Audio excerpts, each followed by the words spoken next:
سبحان ربك رب العزة عما يصفون وسلام على المرسلين والحمد لله رب العالمين.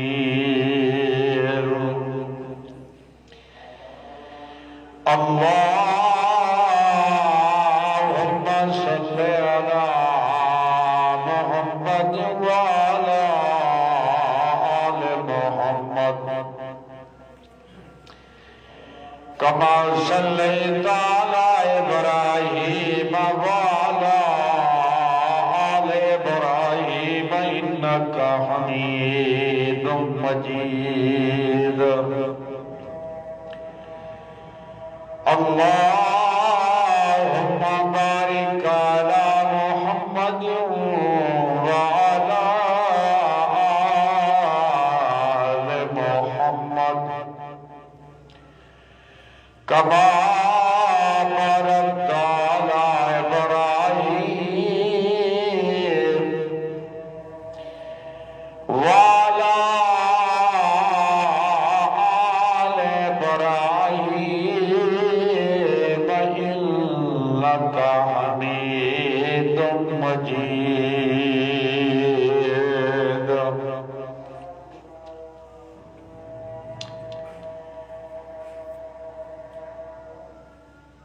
سیدنا ابراہیم علیہ السلام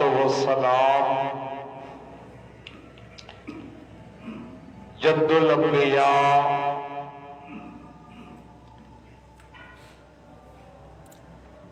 بہت بڑے اعلیٰ مقام اور اعلیٰ مرتبہ حاصل کرنے والے اللہ کے پیغمبر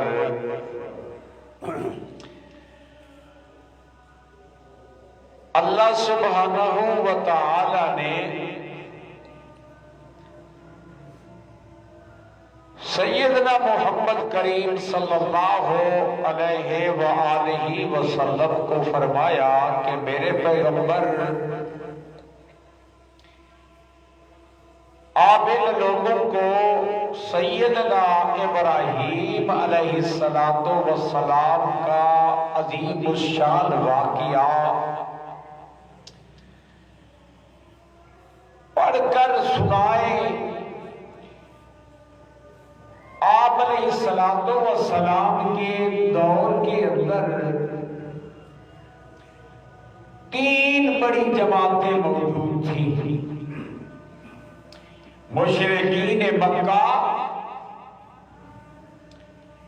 یہودی اور نصرانی. اور یہ تینوں جماعتوں کا دعویٰ یہ تھا کہ ہم ابراہیمی ہیں. یہی وجہ ہے کہ سورۃ شعراء کے اندر باقی پیغمبروں کے واقعات بھی بیان کیے گئے، لیکن اس واقعے کو بیان کرنے سے پہلے اللہ نے واقعہ فرمایا کہ سیدنا ابراہیم علیہ السلام کا واقعہ بیان کر کے آپ ان کو سنائیں تاکہ ان کو پتہ چلے کہ ابراہیم علیہ السلام کی محنت کیا تھی اور یہ لوگ کس راہ پہ چل رہے ہیں. سیدنا ابراہیم علیہ السلام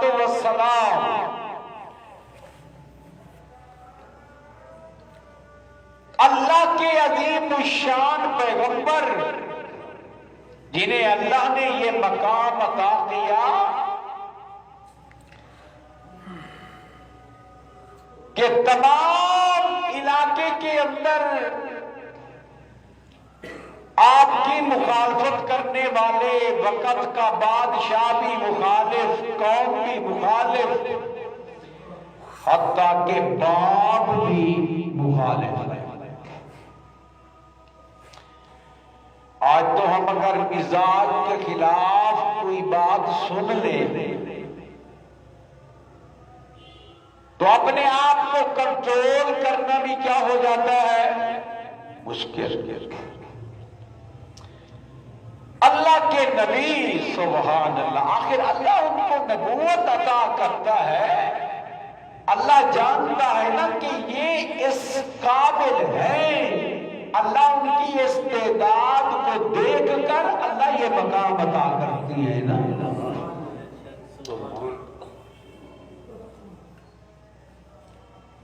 سیدنا ابراہیم علیہ السلام ایک ہی وقت میں باپ سے مقابلہ، قوم سے مقابلہ، کبھی بادشاہ سے مقابلہ، ہر وقت ٹکر لے رہے ہیں۔ اور صرف یہ نہیں کہ بیان فرما رہے ہیں، مشہور ہے ان کا واقعہ کہ انہوں نے گفتگو کے ٹکڑے ٹکڑے کر دیے۔ اب دیکھیں اتنی بڑی استعداد، قوت، مجاہدانہ زندگی یہ ہر ایک کو حاصل نہیں ہوتی۔ یہ واقعی وہ عظیم الشان ہستیاں، اللہ کے برگزیدہ لوگ، یہ ان کو مقام حاصل ہے میرے بھائی۔ سیدنا ابراہیم علیہ السلام کا انداز تبلیغ کس انداز کے ساتھ اپنی قوم کو اللہ کی وحدانیت کا مسئلہ سمجھایا، اللہ کی ربوبیت کا بیان کیا۔ آج ہم نے بیان کرنا ہے صفات ربوبیت، رب ہوتا کون ہے۔ وَاتْلُ عَلَيْهِمْ نَبَأَ إِبْرَاہِيمَ،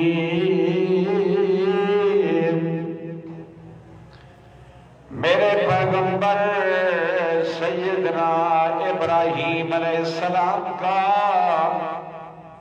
وہ عظیم الشان واقعہ پڑھ کر سنائیں ان لوگوں کو جو دعویٰ کرتے ہیں کہ ہم ابراہیمی ہیں۔ اِذْ قَالَ لِأَبِيهِ وَقَوْمِهِ مَا تَعْبُدُونَ،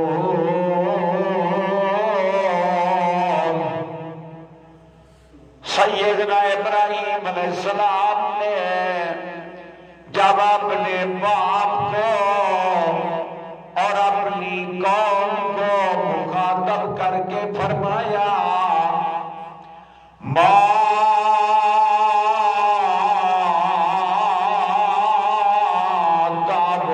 تعبدون،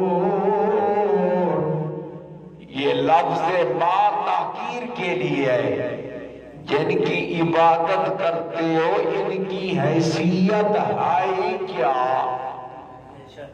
ان کی عبادت کرتے ہو؟ ما تعبدون۔ اب آگے قوم والوں کا جواب سنیں۔ قالوا نعبد اصناما، جواب میں کہنے لگے ہم بتوں کی پوجا کرتے ہیں۔ فَنَظَلُّ لَهَا عَاكِفِينَ، اور ہم ان کے مجاور بنے رہتی ہیں، سارا دن ان کی خدمت میں لگے رہتی ہیں۔ بڑے خوش ہو کے جواب دینے لگے، حالانکہ جواب تو اتنا بھی کافی تھا، بتوں کی پوجا کرتی ہیں، لیکن آگے بڑا چڑھا کے پیش کیا کہ ہم سارا دن جی ان کے مجاور بنے رہتی ہیں، ان کی خدمت میں لگے رہتی ہے۔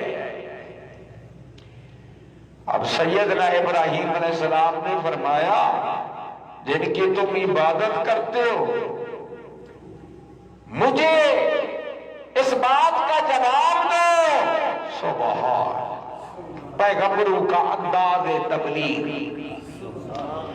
اور میرے انداز سے اختلاف کر سکتے ہو، موحدین کے بڑے علماء سے جو وہ بات کرتی ہیں اختلاف کر سکتے ہو، کہ اپنے آپ کو مسلمان کہلوانے والے ہو ابراہیم علیہ السلام کی تبلیغ کا بھی انکار کر دیں گے؟ توجہ فرمائیں، اور آپ کو پتہ چلے گا کہ توحید کا بیان کیسے ہوتا ہے اور توحید کو کس طرح بیان کیا جاتا ہے۔ قَالَ هَلْ يَسْمَعُونَكُمْ إِذْ تَدْعُونَ، فرمایا مجھے بتاؤ کیا تمہاری پکار کو سنتے ہیں؟ اشاعت توحید و سنت کا کوئی عالم بیان کرے تو کہہ سکتی ہے نا کہ بس یہ اس بات کو نہیں چھوڑتے، ہر وقت کہتی ہے کہ یہ سنتے نہیں ہے۔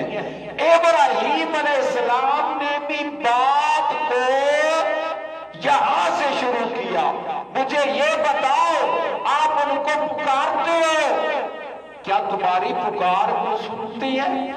یہ تو ہے سورت الشعراء۔ آپ سورت مریم کی طرف چلے جائیں، اپنے باپ کو بھی مخاطب کرتے ہوئے فرمایا لِمَ تَعْبُدُ مَا لَا يَسْمَعُ، ان کی پکار کرتا ہے میرے بابا جان جو تیری پکار کو سن سکتے نہیں ہیں۔ اب دیکھیں تو پتہ چلتا ہے شرک یہاں سے شروع ہوتا ہے۔ حَلْ يَسْمَعُونَكُمْ إِذْ تَدْعُونَ، کیا تمہاری پکار کو سنتے ہیں؟ اَوْ يَنْفَعُونَكُمْ اَوْ يَضُرُّونَ، عبادت کرتے ہو اس صورت میں کیا تمہیں نفع پہنچا سکتی ہے؟ اگر ان کی عبادت کرنا چھوڑ دو کیا وہ تمہیں تکلیف پہنچائیں گے؟ مجھے یہ بتاؤ، تمہارا عقیدہ ہے نا کہ آپ ان کی عبادت کرتی ہیں، تو قوم نے جواب دیا، قوم کے جواب کی طرف غور کرے نا، آپ کو پتہ چلے گا کہ اس دور کا مشرک اتنا ضدی نہیں جتنا اس دور کا مشرک ضدی ہے۔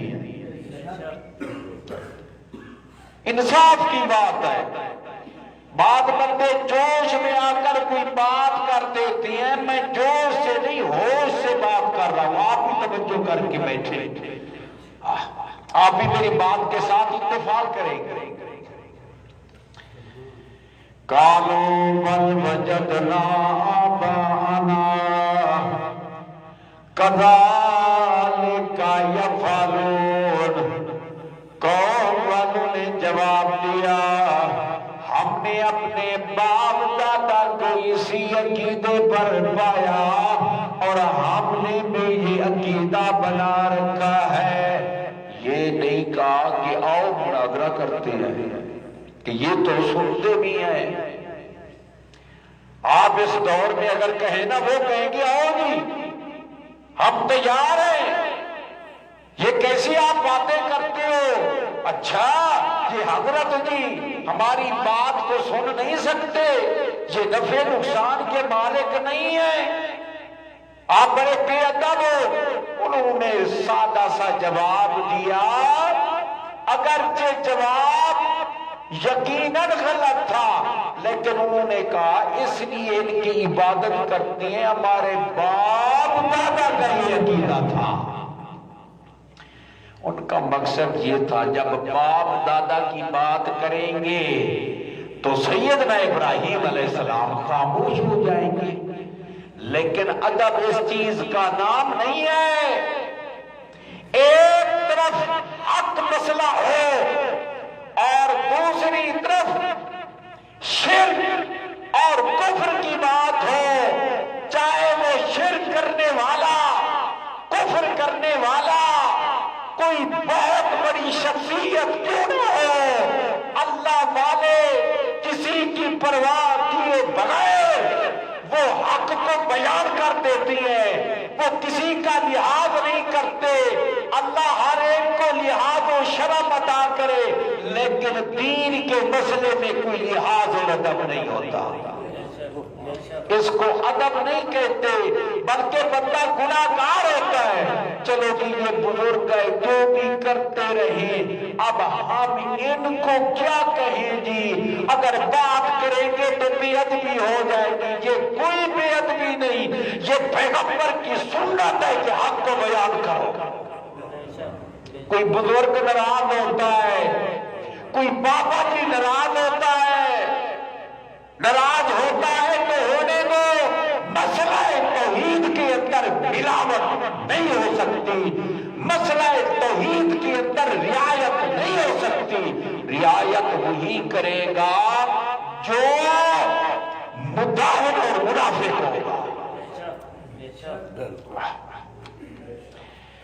سیدنا ابراہیم علیہ السلام نے فرمایا قَالَ أَفَرَأَيْتُم مَّا كُنتُمْ تَعْبُدُونَ، کیا کبھی تم نے غور کیا جن کی تم عبادت کرتے ہو؟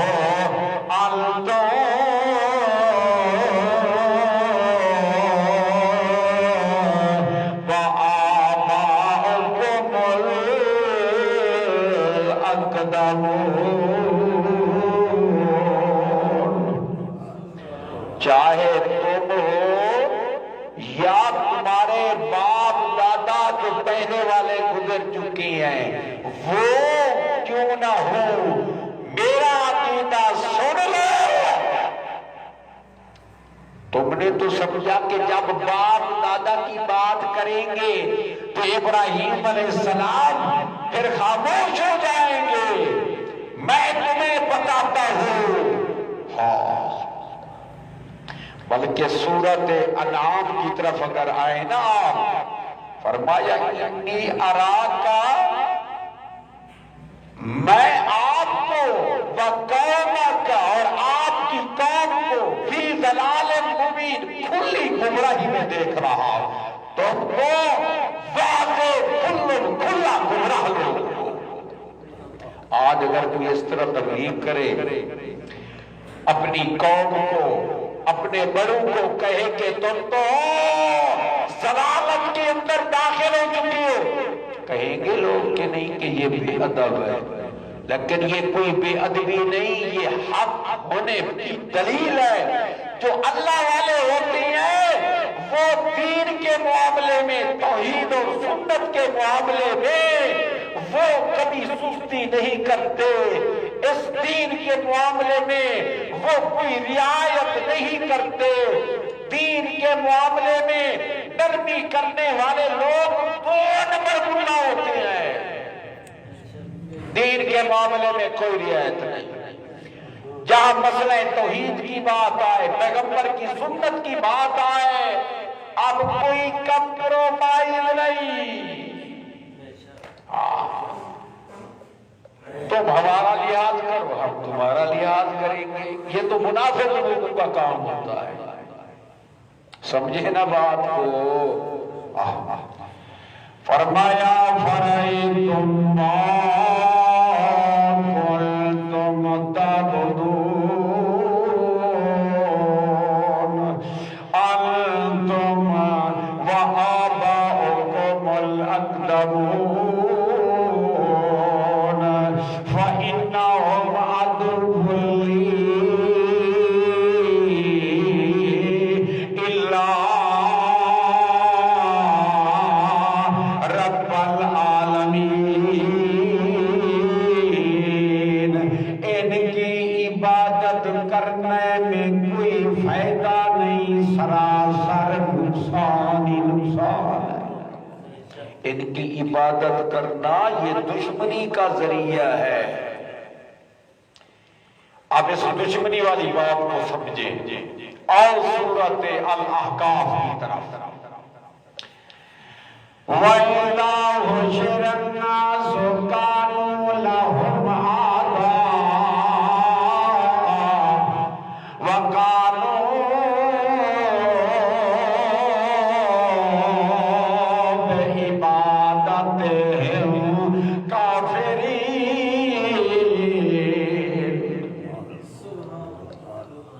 جب جمع کیا جائے گا یہ مشرک جن کی عبادت کرتے تھے وہ ان کے دشمن بن جائیں گے۔ اس اللہ کی عبادت کیوں نہیں کرتے جو اللہ رب العالمین اپنے بندوں کو، اپنی خاص عبادت کرنے والوں کو کسی حال میں چھوڑنے کے لیے تیار ہے۔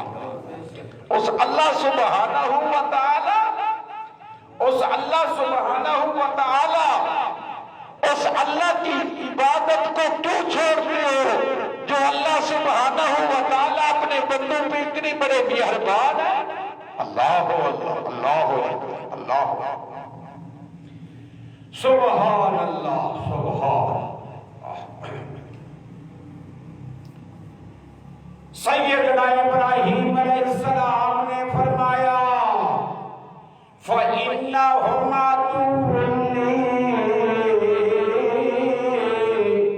إِلَّا رَبَّ الْعَالَمِينَ۔ ان کی عبادت سوا نقصان کی اور کچھ نہیں ہے۔ ہاں رب العالمین کی عبادت کرو۔ وہ اللہ کون ہے؟ جب اس اللہ کی خالص عبادت کرو گے نا وہ اللہ رب العالمین تمہیں نفع ہی نفع پہنچائے۔ آؤ تم تو مجھے کوئی جواب نہیں دے سکے نا، میں نے پوچھا ان کی عبادت کیوں کرتے ہو؟ صرف یہی جواب ہے ہمارے بڑوں کا یہ عقیدہ تھا، میں رب العالمین کی عبادت کرتا ہوں کیونکہ وہ سارے جہان کا رب ہے۔ اب وہ رب ہے، میں اس کے دلائل بیان کرتا ہوں کہ وہ سارے جہان کا پالنہار ہے۔ قرآن کی ابتدا بھی الحمدللہ رب العالمین فَإِنَّهُمْ عَدُوٌّ لِّي إِلَّا رَبَّ الْعَالَمِينَ۔ آؤ میں بتاؤں تمہیں رب کون ہوتا ہے۔ الَّذِي خَلَقَنِي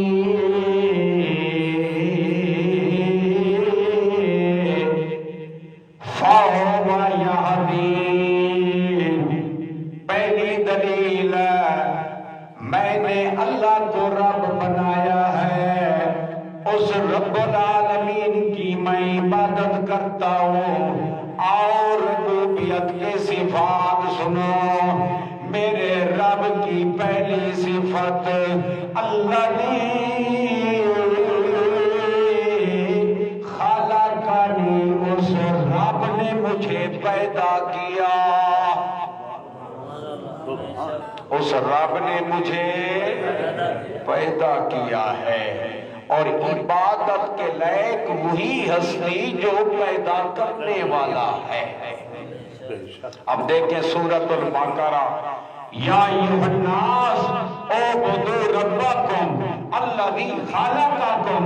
اے لوگوں صرف اپنے رب کی عبادت کرو جس نے تمہیں پیدا کیا۔ اب آئے سورۃ یاسین کی طرف۔ سورۃ یاسین کو لوگ بڑی کثرت کے ساتھ پڑھا کرتے ہیں، لیکن سورۃ یاسین والے مسئلے کو بھی سمجھنا چاہیے کہ نہیں جی اللہ کا نیک بندہ ولی جس کے بارے قرآن بیان کرتا ہے کہ جس نے اللہ کے دین کی خاطر اپنی جان قربان کر دی. سمجھے نا بات کو؟ وہ فرماتی ہیں وَمَا لِيَ لَا أَعْبُدُ الَّذِي فَطَرَنِي وَإِلَيْهِ تُرْجَعُونَ. اور مجھے کیا ہو گیا، میں اس کی عبادت کیوں نہ کروں، فَطَرَنِي، جس نے مجھے پیدا کیا. اب آئے موسیٰ علیہ السلام کی طرف. سبحان. دیکھیں قرآن پاک میں موتی بکھرے پڑے ہیں. اب دلائل کو کس طرح جمع کیا جا رہا ہے اللہ کے فضل و کرم سے. فرعون نے پوچھا نا کہ تیرا رب کون ہے؟ فرمایا ربنا الذی آتا کل شیء خلقہ ثم غدا. ہمارا رب وہ ہے جس نے ہر چیز کو اس کی صورت عطا کی. صورت عطا کرنے کے بعد ہر چیز کی رہنمائی فرما. رہنمائی دیکھیں، بچہ جو ہی پیدا ہوتا ہے ماں اس کو سینے سے لگاتی ہے، وہ دودھ چوسنا شروع کر دیتا ہے، پستان کو چوسنا شروع کر دیتا ہے، دودھ پینا شروع ہو جاتا ہے.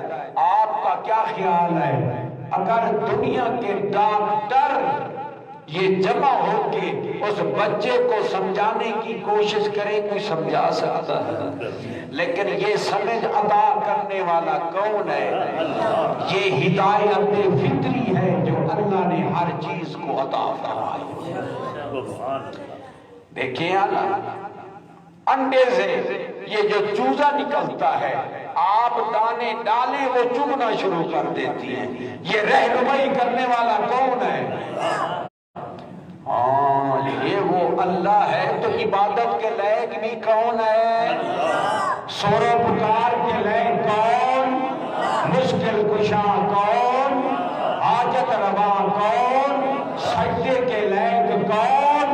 اللہ کی ذات میں اور اللہ کی صفات میں جو کسی کو شریک بنائے، پیغمبر کو، ولی کو، فرشتے کو، کسی جن کو، وہ مشرک ہے.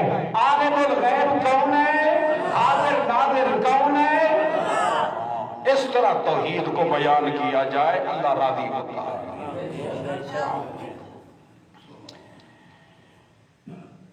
فرمایا ربنا الذی اعطى كل شيء خلقه ثم هدى. اور سیدنا ابراہیم علیہ السلام اپنے رب کی صفات بیان کرتے ہوئے فرماتے ہیں الذی خلقنی، میں اس اللہ کو رب مانتا ہوں. اب دلائل سنو، اس اللہ نے، اس رب نے مجھے پیدا کیا اور اس کے بعد یادین وہ اللہ میری رہنمائی کرتا رہتا ہے. دیکھیں خالہ کا یہ ماضی ہے، تخلیق ایک بار ہو چکی تھی. یادین یہ مضارع کا صیغہ ہے کیونکہ ہر بندے کو رہنمائی کی ہر وقت ضرورت ہوتی ہے. دو دلائل ہو گئے، 8 دلائل بیان کیے. سیدنا ابراہیم علیہ السلام نے اس موقع پہ صفات ربوبیہ. کتنی دلائل ہیں بھائی؟ یاد رکھنا. والذی هو یطعمنی، یہ تیسری دلیل ہے. وہ اللہ مجھے کھلاتا ہے. سیدنا ابراہیم علیہ السلام کو کھلانے والا کون ہے؟ اللہ ہے. تو سیدنا ابراہیم علیہ السلام کو تو اللہ کھلاتا ہے اور یہ اپنے انہوں نے دانتے بنا لیے. اگر یہ مشرک نہیں تو اور مشرک کون ہوگا؟ یہ کائنات کا بدترین مشرک اور پلیت ہے نا خبیث. پیغمبروں کو کھلانے والا پلانے والا وہ اللہ ہے. یہی وجہ ہے کہ سیدنا موسیٰ علیہ السلام جب مدین پہنچتے ہیں سورۃ الشعراء سیدنا موسیٰ علیہ السلام فرماتی ہیں رب لما انزلت الی من خیر فقیر. میرے رب جو چیز بھی نازل فرمائے بھلائی کے اعتبار سے میں محتاج ہوں، میری ضرورت کو پورا فرما. پیغمبروں کو کھلانے والا وہ اللہ ہے نا. تو اللہ کے سوا کسی اور کو رازق سمجھنے والا مشرک بنے گا. اللہ خیر الرازقین ان اللہ یرزق من یشاء بغیر حساب وما من دابۃ فی الارض الا علی اللہ رزقها ویعلم مستقرها ومستودعها کل فی کتاب مبین. قرآن سے ایمان ترقی کرتا ہے اور جو اللہ کی توحید سن کر پریشان ہوتا ہے سمجھ لے کہ یہ بے ایمان اور پلیت ہے. ورنہ ہوا یطعمنی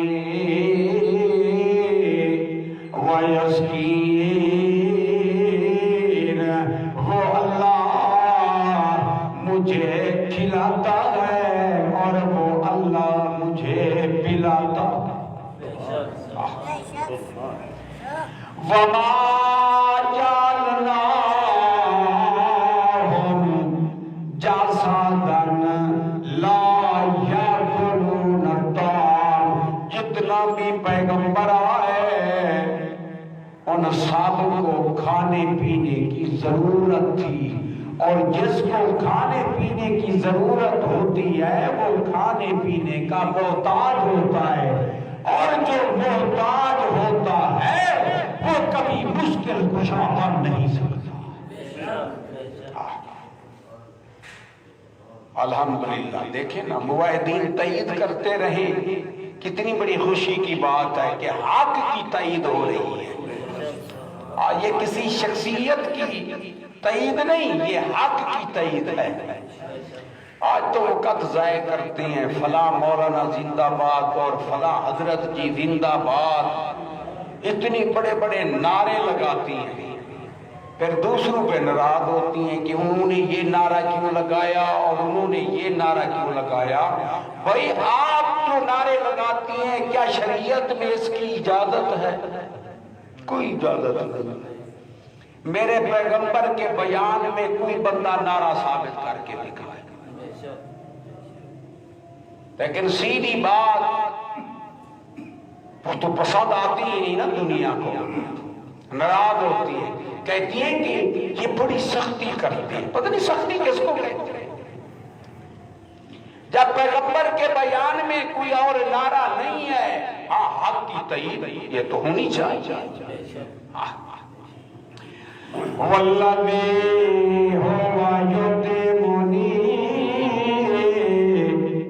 ویسقین، وہ اللہ مجھے کھلاتا ہے اور وہ اللہ مجھے پلاتا ہے. یہ میرے رب کی صفات.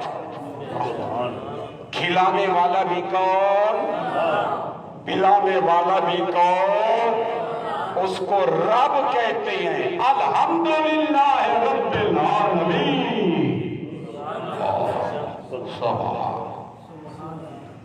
سارے جہان کا پالنہار، آہستہ آہستہ پرورش کرتے کرتے حد قدر تک پہنچانے والا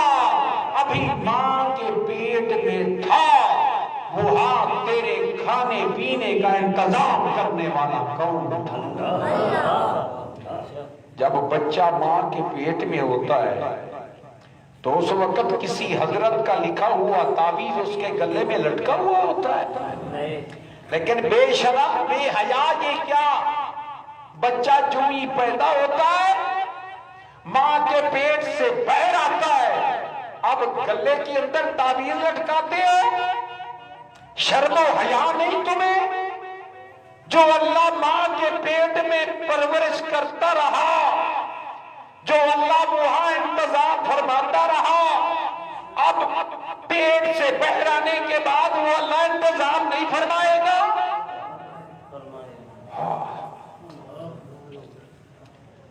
سیدھی سی بات ہے، بندوں کو راضی نہیں کرنا۔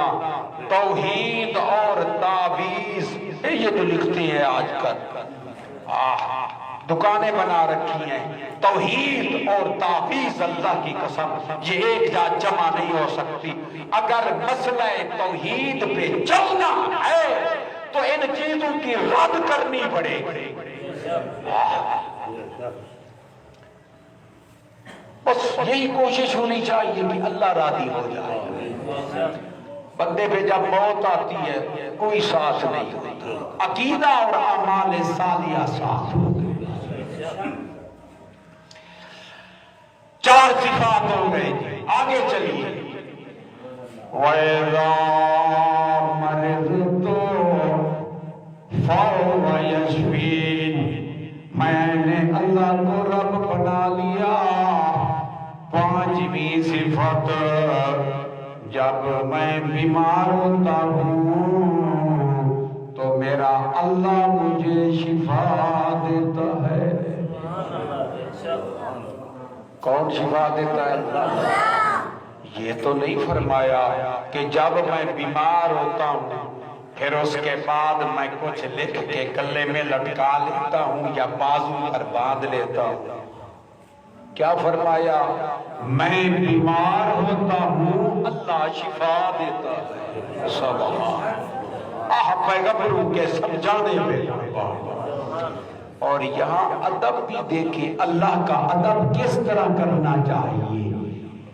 یہ نہیں فرمایا اللہ بیمار کرتا ہے اور شفا دیتا ہے، نا، میں بیمار ہوتا ہوں اللہ شفا دیتا ہے۔ اللہ کا ادب سیکھنا ہے تو پیغمبروں سے سیکھو۔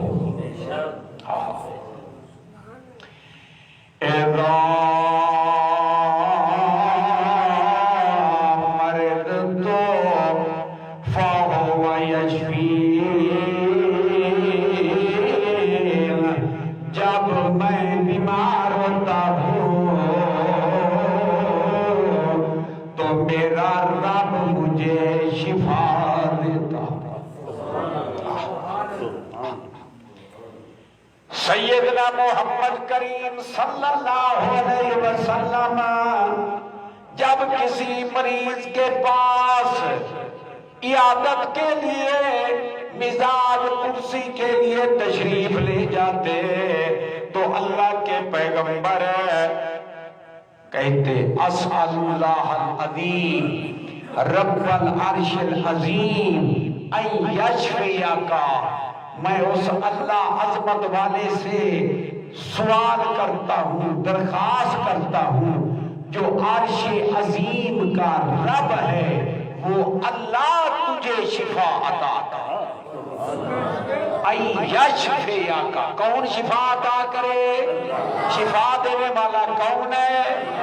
اور مشرک کا حال تو تم دیکھتے رہتے ہو، کہتی ہیں جی یہ فلاں دربار کی مٹی ہے جی، یہ جی کربلا کی مٹی ہے جی، اس کے اندر جی شفا ہے، اور ظالم انسان شفا دینے والا اللہ ہے۔ لیکن جب بندہ اللہ کو چھوڑتا ہے تو اس طرح سے نہیں ہوتا۔ یقین کیجیے، آپ دیکھیں گے موحدین کو تکلیف تو آ جاتی ہے، یہ کوئی بڑی بات نہیں، یہ نہیں کہ موحد بیمار نہیں ہوتے، لیکن موحد کا بیمار ہونا اس کے لیے بڑا فائدہ مند ہے. کیوں؟ اللہ اس کو صبر کی توفیق دیتا ہے اور وہ گناہوں کا کفارہ بنتا ہے. لیکن مشرک کبھی ایک دربار پہ، کبھی دوسرے پہ، کبھی تیسرے پہ اس طرح ذلیل ہوتا ہمیں نظر آئے. فرمایا وَإِذَا مَرِضْتُ فَهُوَ يَشْفِينِ. میں اس رب کی عبادت کرتا ہوں. کیوں؟ وہ رب العالمین ہے. اور میرے رب کی پانچویں صفت سمجھو، میں بیمار ہوتا ہوں تو وہ مجھے شفا دیتا ہے. سبحان اللہ.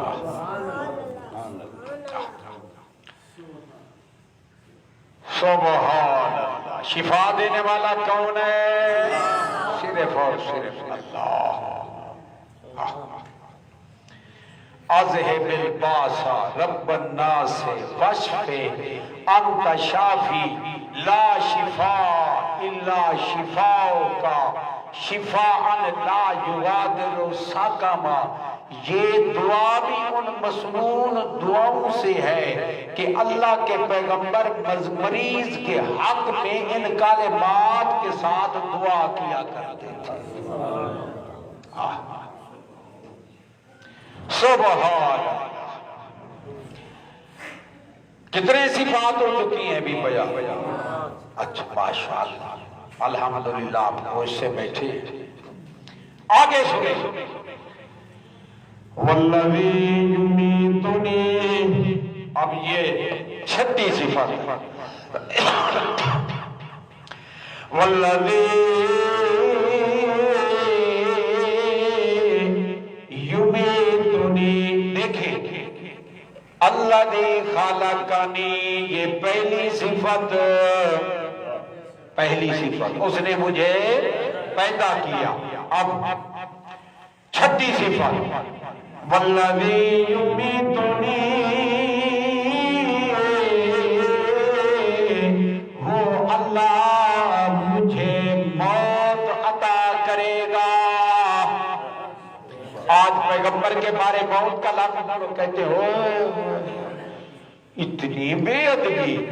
اچھا یہ بتائیں کہ ابراہیم علیہ السلام نے اپنی بے ادبی کی ہے اور اللہ نے قرآن میں ذکر کر کے اللہ نے بے ادبی کی ہے پیغمبر کی. اور کچھ حیا کرو، شرم کرو، بے حیا ہو. پیغمبر پہ موت کا آنا، یہ پیغمبر کے لیے موت کا آنا کوئی بے ادبی نہیں. موت سے اللہ پاک ہے. یہ بے ادبی ہے. کیسے کہ تم ادب سمجھتے ہو؟ یہ ادب ہو رہا ہے. کبھی کوئی لفظ، کبھی کوئی، کبھی تو کہیں گے جی